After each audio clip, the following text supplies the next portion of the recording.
Vous allez bien? Bien, mesdames et messieurs, je suis très heureux aujourd'hui. Ladies and gentlemen, I'm very pleased today to host Mark Rutte, dear Mark, Secretary General of NATO. We know we can count on you at the head of NATO at an important time in the transatlantic relation for Ukraine and for the whole of Europe. For the security of our citizens, we need a strong Ukraine, a strong Europe, and a strong alliance. And in the end, this threefold structure is our joint agenda for the coming years. A strong Ukraine, first of all, means that our support to this country attacked by Russia remains an absolute priority.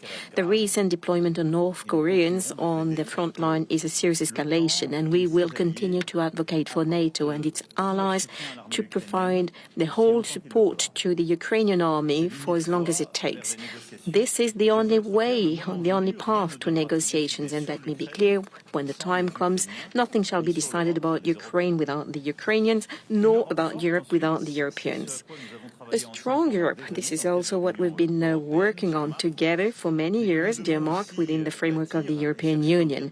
But it is also what we should be aiming at within the framework of the alliance by building what I call the European pillar of the transatlantic security. And this is also what is expected from the American administration, and fairly so. It is true that for too long Europe avoided bearing the burden of its own security, and that somehow we could benefit from the peace dividends without paying for it. But I'm pleased that today all of us stand determined to pay more. The programming law that I support would mean that we will increase our defense budget. It will bring more autonomy for the Europeans, and we can also, by doing so, cooperate more with allies, including those who are not within the alliance. It means that we also need to consider all the ways to strengthen our capacities, control the cost, and stimulate the defense innovation. That will be for the benefit of all of our citizens and the whole of our societies.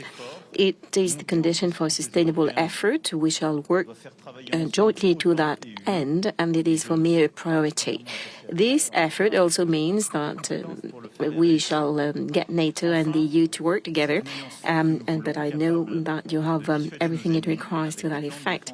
It is lastly that we need, the way we will have a strong alliance capable of deterring our enemies with modernized defense plans and strengthened capacities, interoperable equipments, facilitated military mobility. As you know, the alliance defense and deterrence posture also needs to be strengthened, and our nuclear deterrence, which we're modernizing, contributes to it. The alliance east flank is now where the French forces are deployed. This is their first zone of deployment. We are present in Estonia and Romania. We will continue to increase our investments to tackle cyberspace and information attacks. Dear Mark, beyond all of these topics, let me say that I'm extremely pleased to have an opportunity to host you in Paris once again. Monsieur le Président, cher Emmanuel, thank you for your warm welcome on my first official visit to Paris since taking office in this new job. We have known each other for many years and worked together and built a close friendship when I was Prime Minister of the Netherlands. With your military capabilities and armed forces, France keeps NATO strong every day. You lead, as you said, our multinational battle group in Romania, and you have deployed forces to Estonia. A French SAMP-T air defense system protects NATO's borders in the Black Sea. French jets regularly patrol the Baltic skies. And France's nuclear capabilities contribute to the overall security of the alliance. We meet today at a delicate moment for global peace and security.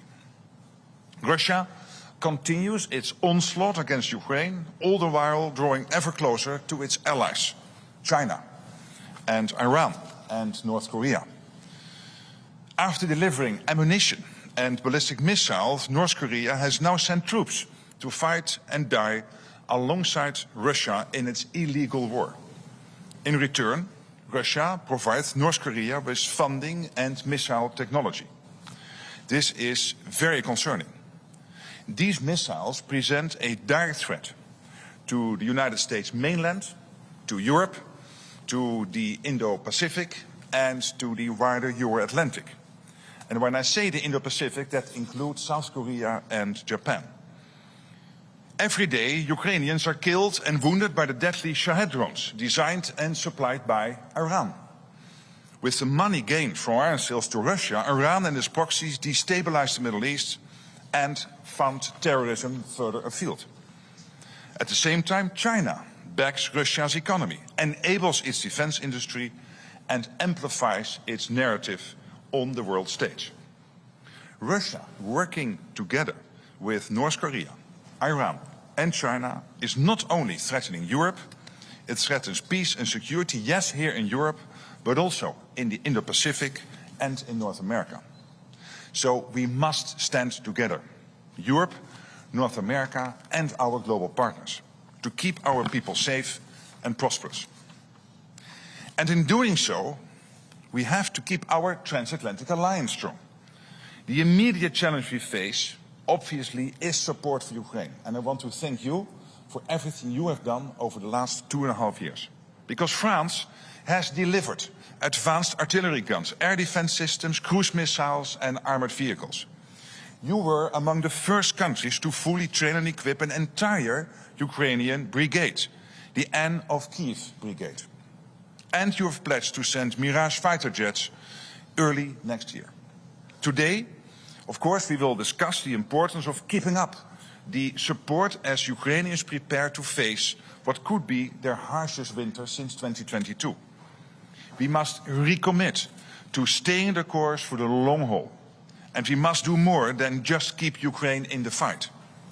We need to raise the cost for Putin and his enabling authoritarian friends by providing Ukraine with the support it needs to change the trajectory of the conflict.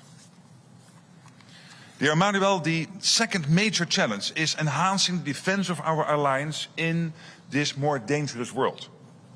We have made significant progress in boosting our defense industrial capacity and production and replenishing our stockpiles.